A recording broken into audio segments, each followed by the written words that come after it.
Hi, and welcome to InfoComm 2019. I'm David Malda with Let's Do Video at the Starin booth, who's hosting the Base Camp. You can find out more about them at starin.biz.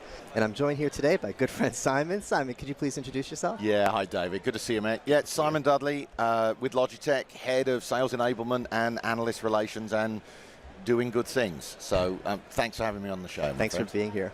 So what's the big announcements from Logitech at this event? Well, a couple of things, actually. There's two big ones. Logitech Sync, which means basically mass deployment management, right? We've become a huge player in the video market, but a lot of companies, yes, real quickly, kind of crazy quickly. And therefore, it causes a new problem. And the problem is, how do you manage tens of thousands of devices on your network? So we launched Sync at this show. It's in private beta now, but you can read all about it. So that's one thing. Then the other thing we've launched, and we did it a little while ago, but it's now shipping, is a very simple configurator for either a partner or a customer. All you have to do is pick Google, Microsoft, or Zoom, large, medium, or small.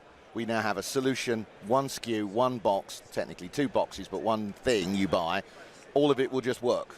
Nice. And if you have any problems, it will be supported by those manufacturers. It doesn't sound like a big deal. It's a really big deal. The days of video conferencing being like complicated and expensive have gone away. And these things, by the way, are $3,000, $4,000, or $5,000 for any one of the, for small, medium, large, Google, Microsoft, or Zoom. Done. Nice. Transformative, actually. Wow. We'll have to be paying more attention to that. I hope so. Okay. Now, the field, everyone knows Logitech. But the field has gotten very, very crowded in the last few years. There are a lot of booths here. There are a lot of vendors. There's a lot of equipment. Now, if someone is meeting at your booth, talking to your team, as they're walking away, what's the thing that's going to stick in their mind and say, Logitech is really different because...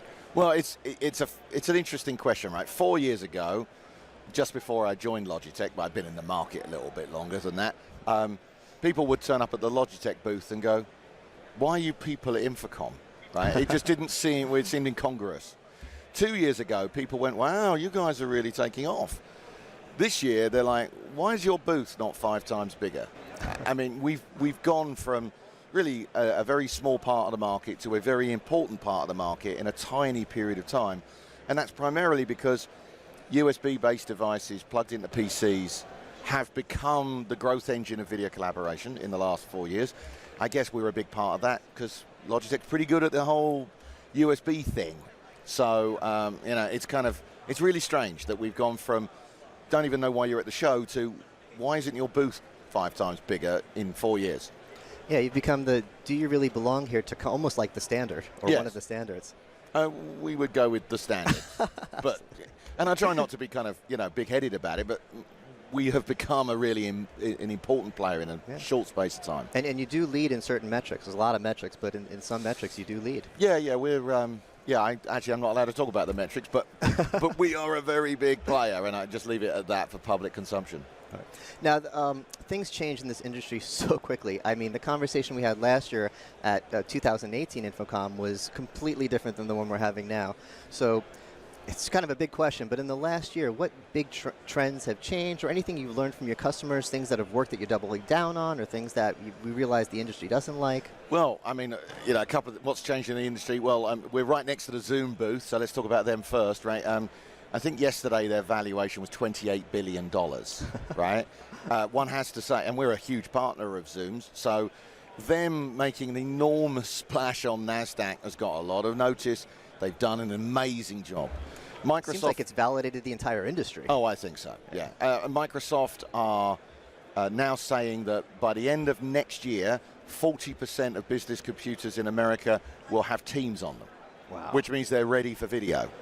Google, of course, is getting hugely involved in this market as well with their products. So actually, video has always been, the kind of bit part player in a market like this for a long time, and suddenly it feels like it's actually taking off. I've been in this market 27 years, waiting for the spaceship to take off. It's taking off, people, and it's very interesting. Yeah, it's funny. We used to be afraid to say the year of video because we said it so many times and we got embarrassed so many times. Are we allowed to say it now? Yes. It's an I haven't actually been asked directly that question. Yeah, I honestly think it is. We did some bit of analysis with Frost & Sullivan recently.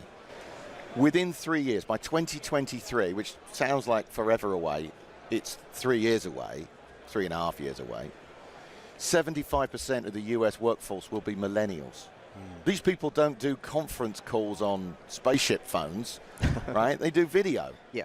And text to video. Text to video. And I think that we are truly, I don't know, the first year of video. Because if it's the year, we would imply next year's the year of something else. and I don't think it is. I think it's just going to get bigger and bigger and bigger.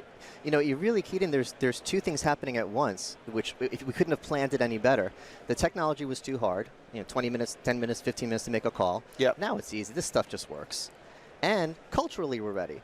So technology's ready, and we have a culture that's like, we want video, all happening at the same time. It's really a win-win. Yeah, I couldn't agree more. Okay. So any thoughts on the show itself? You've been to several InfoComms, so. Yeah, I've been to one or two InfoComms. Yeah, I mean, a couple of things outside of our space, right? Outside of our space, people produce ever nicer flat panels every year, and I go, I want that one. There's a very nice one on the Sony booth. I was told it was $4 million by a Sony rep, but that was beautiful. Best screen I've ever seen.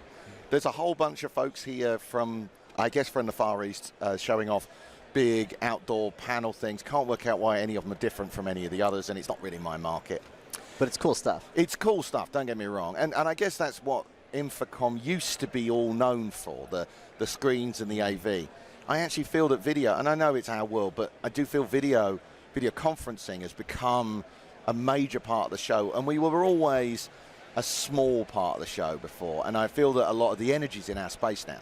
So that's kind of exciting. It's nice. We're the stars of the show now. $4 million Sony might be the star of the show, but certainly, I mean, our booth, which is, as we know, too small now, has been literally packed every day. Wow. I mean, we had to push. They were turning all the lights off on Wednesday nights. Like, please go back to your homes. And it's like, was the booth still full? Wow. So it's a kind of a bit of a crazy moment. And it's not just us, right? Lots of other people, including our competitors, right? They're, all good people. They got good stuff going on too. By the way, this wasn't supposed to be part of it, but you brought in something I want to talk about. The vibe among the vendors is different because a few years ago, it was a bunch of vendors fighting over the same customers, and everyone was saying mean things about each other and attacking, and now everyone's saying, oh, our competitors they're good too. You should use us, but our competitors are good too. There's enough for everyone now. Well, so, one of the things, you think about what Logitech's really good at. We're good at mass deployment of good quality product that just works at a good price, right? You think that's true if it's a video conferencing solution or a mouse. You buy a new Logitech mouse because you like the look of it. You think, I'll take the old one and put it in the drawer, and then you find all the other ones that you put in the drawer 3 years ago. They all still work. Yeah, they all still work. I have a collection of old Logitech mice. There you go. So do we, surprisingly enough. And, so that's sort of part of the angle. But the other thing is that if you look at, it depends which analyst you ask, but somewhere between 3 and 5% of meeting rooms have video in. Yeah. Well, we absolutely believe that 100% of meeting rooms should have video in. Without it, it's just a box with some chairs in it. It's not actually a useful space. If that's the case, then the opportunity is so enormous that no one player can get it. So this whole idea that different people have the right answer for different parts of the market doesn't seem unreasonable at all. When you only had 500 global 500 companies buying your product, we were all, killing each other for that one customer. Not anymore. There's such a big market. We can all go off and do our own thing. It's a great time to be us. It's a great, I don't have to be nasty anymore. Oh no, I'm not nasty. No, except in fun. All right, so last question. When I think of Logitech, I think of these wonderful USB devices that work with everything, and I just plug it in and it works. And it doesn't matter what software I'm using, doesn't matter what hardware I'm using, everything works with everything. Yet, when I talk to the people on your team, when I talk to your boss, Scott, so excited about partnerships. Why the heck does Logitech care about partnerships when your stuff works with everything? Because we're a tire manufacturer, and we need the car. The car without us doesn't go anywhere, but without a car, tires aren't very useful, right? So, and then in a sense, people like Google, Microsoft, and Zoom are wonderful partners because they drive people to our technology. But so are other people like Pexip or Ricoh or, I can't even think. My brain is 4 days at a show. My brain's blanking. But we are on over 80 booths at this show. Wow. There are Logitech products on 80 booths because given to people, and they stick them on their booth, and they try and give them back, and we don't let them give them back to us, right? And we seed the market because of that. I don't think anyone else is on that. So we're probably on about 10%. I don't actually know how many booths are at InfoComm this year, but it's somewhere between 5 and 12% of all Logitech, of all booths at this show have Logitech products on them.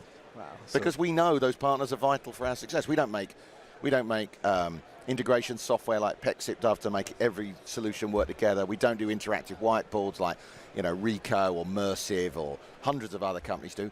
So they need us, we need them. Right, so instead of just assuming people will use Logitech with it because it works, you're going to make the partnership and show the world, be at their booths. Hey, if you want to use all these other products, Logitech is the right partner for them. Yeah, and shout out to my friend and colleague Jason Moss. Him and his team have done a great job seeding the world with this stuff, and it seems to be working. A lot of things seem to be working for you. They do. All right, thank you so much for joining me here today, Simon. I'll be sure to keep touch and follow us at letsdovideo.com, and you can learn more about Logitech at Logitech.com. Thanks so much.